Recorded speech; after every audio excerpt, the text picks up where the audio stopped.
இப்போ தமிழ்நாட்டில் எலெக்ஷன் அறிவிச்சிருக்காங்க. அரசியல் தலைவரும் சரி, கட்சி தொண்டர்களாக இருக்கட்டும், ஈவன் மக்களுமே பயங்கர பிஸி ஆகிட்டாங்க. ஏன்னா என்ன அறிவிப்பு வரும், நலத்திட்ட உதவி வரும், ஏன் பணம் கிடைக்கும், இது மாதிரி நிறைய பயங்கர பிஸி ஆகிட்டாங்க. ஆனால் ஒரு சில அரசியல்வாதிகள் சொல்லுவாங்க இல்லையா, பிரச்சாரம் பண்ணும்போது சொல்லுவாங்க இல்லையா, நான் தமிழ்நாட்டை எனக்கு ஓட்டு போடுங்க, நான் ஜெயிச்சு வந்தேன்னா அப்படின்னா தமிழ்நாட்டை சிங்கப்பூர் ஆக்கிடுவேன் அப்படின்னு சொல்லுவாங்க. அது ஒரு இந்த வாட்டி மட்டும் இல்லை, பல எலெக்ஷனில் தெய்வம் சொல்லிட்டு தான் இருக்காங்க. அதே போல் ஜெயிச்சு வர்றாங்க. ஆனால் தமிழ்நாடு சிங்கப்பூராக மாறிச்சா அப்படின்னா இல்லைன்னு தான் சொல்லணும். ஆனால் உண்மையிலேயே தமிழ்நாட்டை சிங்கப்பூரை மாற்ற முடியுமா?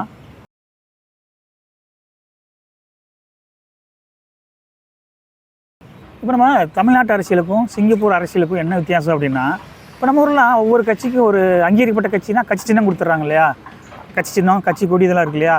இங்கெல்லாம் அப்படி கிடையாது. எல்லா கட்சியுமே அங்கீகரிச்சிருந்தாலுமே நிரந்தரமான கட்சி சின்னம் கிடையாது. இப்போ இந்த வாட்டி ஒரு பலாப்பழம் கொடுக்குறாங்க அப்படின்னா அடுத்த 5 வருஷங்கள் எலெக்ஷன் நடக்கும்போது வேறு சின்னம் வரும். ஸோ நம்ம ஊரில் இந்த ஏடிஎம்கே பர்மனெண்ட்டாகவே சின்னம் இருக்கு இல்லையா, உதயசூரியன், ரெட்டலை அப்படின்னு சொல்லிட்டு, அது மாதிரி நிரந்தரமான சின்னமே கிடையாது. அதே போல் கட்சி கொடியும் அந்த எலெக்ஷன் டைமில் மட்டும்தான் பயன்படுத்துவாங்க. அதுவும் அடிக்கடி பெருசாக வெளியில் அதிகமாக பயன்படுத்த மாட்டாங்க. அதே மாதிரி ஓட்டுக்கு பணம் கொடுக்குறதுக்கான வேலைலாம் அங்கே கிடையாது. இப்போ நம்ம ஊர்லாம் பிரச்சாரம் நடக்குது அப்படின்னா, இப்போ ஒருத்தர் ஒரு பிரச்சாரம் பண்ணி ஒருத்தர் போகிறாரு அப்படின்னா பின்னாடி 10 வண்டி போகணும், கூடயே போகும்ல. அதுக்கு பாதுகாப்புக்கு 2, அவங்க பர்சனலாக பாடி கார்டு 2 வண்டி வச்சுருப்பாங்க. ஸோ குறைஞ்ச ஒரு 10 வண்டியாவது போகுது. சாதாரண சின்ன ஒரு எம்எல்ஏ எலெக்ஷனுக்கு ஒரு 10-12 வண்டி கூட போகுது. இங்கெல்லாம் அப்படி கிடையாது, ஒரே ஒரு வண்டி தான் போகும். ஈவன் எம்பிஆர் இங்கே வந்து இங்கே வந்துட்டு எம்எல்ஏ கிடையாது, பிரதமர் தான். எம்பி ப்ளஸ் பிரதமர். எம்பி செலக்ட் ஆகி வர்றாங்க இல்லையா, அவங்கள ஒருத்தர் தான் பிரதமர் ஆக போகிறாங்க. ஸோ அவரே பிரச்சாரத்துக்கு போனால் கூட ஒரே ஒரு வண்டி மட்டும் தான் போகும். அதிகபட்சம் 2 வண்டி வேணால் போடலாம். அந்த ஆஃபீஸர்ஸ்லாம் கூட இருப்பாங்க, 2 வண்டி வேணால் போகும். ஸோ பெருசாக கூட இந்த இப்போ போலீஸ் பாதுகாப்பாக போகிறது அதெல்லாம் எதுவுமே இங்கே கிடையாது. இன்னும் சொல்ல போனால் எலெக்ஷன் நடக்கிறதே தெரியாது நமக்கு. அது இப்போ நம்ம ஊர்லாம் அப்படின்னா, இப்போ எலெக்ஷன் நடக்குது அப்படின்னா பெரிய பப்ளிக் மீட்டிங் மைக்கு பிடிச்சி போடுவாங்களே, பெரிய ஸ்பீக்கர் ரேக்கெல்லாம் வச்சு கத்துறதெல்லாம் இருக்கு இல்லையா. இங்கே அதுக்கான வேலையே கிடையாது. ஒரு பிரதமராகவே பிரதமரே வந்து ஓட்டு கேட்டால் கூட சாதாரண ரோட்டில் நடந்து போவார். மார்க்கெட்டுக்குள்ளே கேட்பார், வீட்டுக்குள்ளே போய் கேட்பாங்க. சாதாரணமாக இருக்கும், கூட 4-5 பேர் கூட போவாங்க, அவ்வளோதான். அதுதான் சொல்கிறேன், இங்கே எலெக்ஷன் நடக்கிறதே தெரியாது. அதே போல் எம்பியாக நிற்கிறாங்க இல்லையா, அவங்க வந்துட்டு கிட்டத்தட்ட 100% படித்தவங்க தான். படிக்காதவங்களே அது எம்பியே கிடையாதுங்க. அதே மாதிரி இந்த லஞ்சம், ஊழல் அதுக்கான வேலையே கிடையாது. ஒருவேளை சப்போஸ் சின்ன ஊழல் இருந்தால் கூட அவங்க எலெக்ஷனில் நிற்க முடியாது சிங்கப்பூரில். அதே மாதிரி நம்ம ஊர்லலாம் இப்போ அரசியல் தலைவர் இறந்துட்டாங்க அப்படின்னா அந்த பீச்சில் போய் செலவிக்கிறாங்களே, பெரிய சிலை சுற்றி பார்க்கெல்லாம் வைக்கிறாங்க இல்லையா. இங்கே அது மாதிரிலாம் கிடையாது. ஈவன் இப்போ சிங்கப்பூர் வந்துட்டு ஒரு 50-55 வருஷத்துக்கு முன்னாடிலாம் ரொம்ப லோ லெவலில் இருந்துச்சு. இப்போ அதோட வறுமை நேரத்துக்கு கீழே இருந்தது.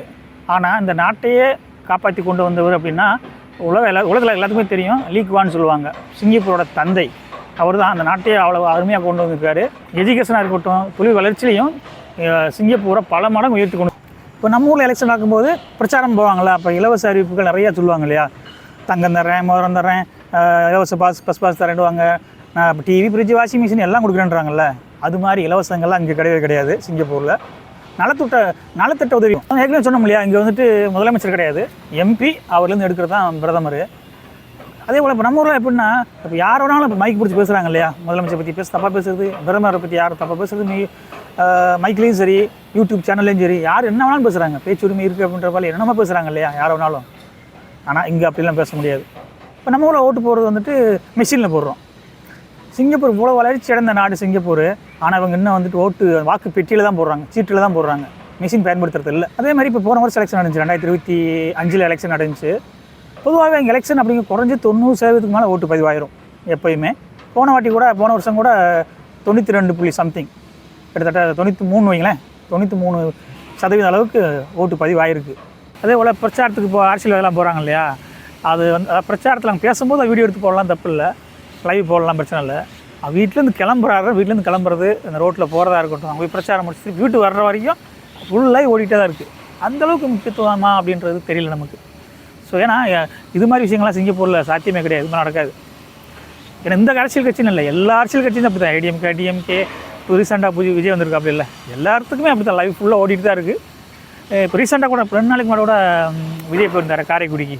அதெல்லாம் பாருங்கள், மதுரை ஏர்போர்ட்டில் இறங்குறாரு. இறங்கினதுக்கப்புறம் அங்கேருந்து மதுரையிலேருந்து காரைக்குடிக்கு 100 கிலோமீட்டர் வரும். 100 கிலோமீட்டர் லைவ் தான் ஓடிக்கிட்டு இருக்குது. டிவியில் லைவ் வந்துகிட்டே இருக்குது, யூடியூப்பில் வருது. அங்கே போனதுக்கப்புறம் பேச முடியல, டைம் ஆகிடுச்சு. திருப்பி மறுபடி வர்றாங்க, திருப்பி ஏர்போர்ட்டுக்கு வர்றாங்க. திருப்பி வர்றது 2 மணி நேரம், அதாவது 100 கிலோமீட்டர் ஒரு 2 மணி நேரம் ஆகும். பட் ஒரு கொஞ்சம் டிலே ஆகிடுச்சு, 3 மணி நேரத்துக்கு மேலே ஆயிடுச்சு. திருப்பி வர வரைக்கும் லைவ் ஓடிட்டு தான் இருக்குது.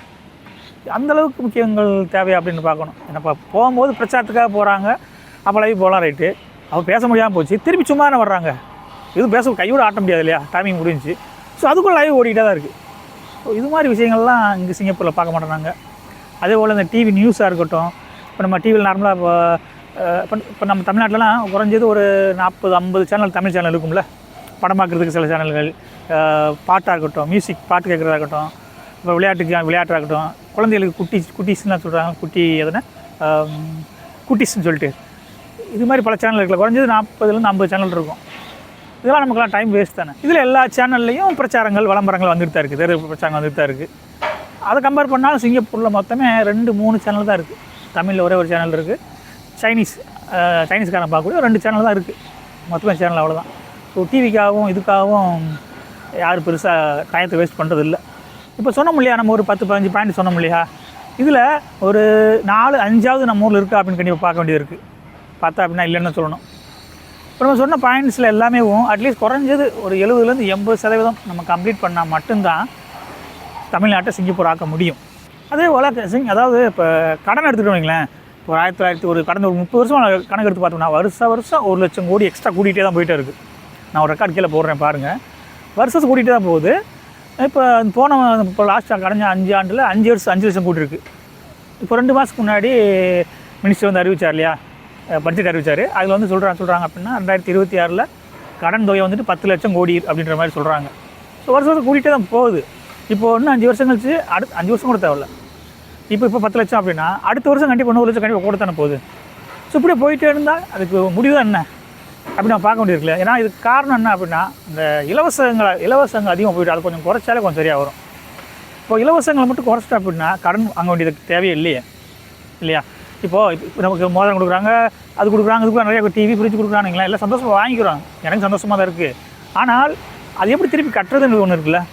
இப்போது ஏற்கனவே நலத்திட்ட உதவிகள் இருக்கு இல்லையா, தாலி தங்க கொடுக்குறாகட்டும், மற்ற நிறைய அம்மா உணவு நிறையா இருக்கு இல்லையா, இது எப்பயும் நடந்துகிட்டே தான் இருக்குது. ஆனால் இனிமேல் இலவசங்களை அறிவிக்காமல் இருந்தால் நல்லா இருக்குமா இல்லையா அப்படின்னு யோசிக்க வேண்டியிருக்கு நம்ம. ஏன்னா இப்போ இருந்து இந்த எலெக்ஷன்லேருந்து இலவசங்கள் எதுவுமே அறிவிக்காமல் தேவைக்கு மட்டும் அந்த மருத்துவம், கல்வி இது மாதிரி இருக்கட்டும், தப்பு இல்லை. இதை தாண்டி டிவி கொடுக்குறேன், ஃப்ரிட்ஜ் கொடுக்குறேன், அது மாதிரி இலவசங்கள் இருக்குல்ல. நீ அடுத்து ஒரு குறைஞ்சது அடுத்த ஒரு 2-3 ஆட்சிக்காவது குறைஞ்சது ஒரு 20 வருஷம் வைங்களேன், தொடர்ந்து ஒரு 20 வருஷம் இலவசமாக எதுவுமே இல்லாமல் இருந்துச்சுன்னா நிச்சயமாக நமக்கு இருக்க அந்த 10 லட்சம் கோடி கடனை கழிக்க முடியும். ஆனால் மறுபடியும் இலவசங்களை அறிவிக்கிறாங்க, மறுபடியும் கடன் தான் வாங்க போகிறாங்க. அந்த கடன் நம்ம தொலை தான் விழுக போகுது. நமக்கு ஒன்றும் இல்லை, நம்ம ஒரு 20 வருஷம் 30 வருஷம் இருக்க போகிறோம். அதுக்கப்புறம் நம்ம பிள்ளைய மிகப்பெரிய நிதி சுமை அவங்க மேலே சுமந்துட்டு தான் போக போகிறோம்.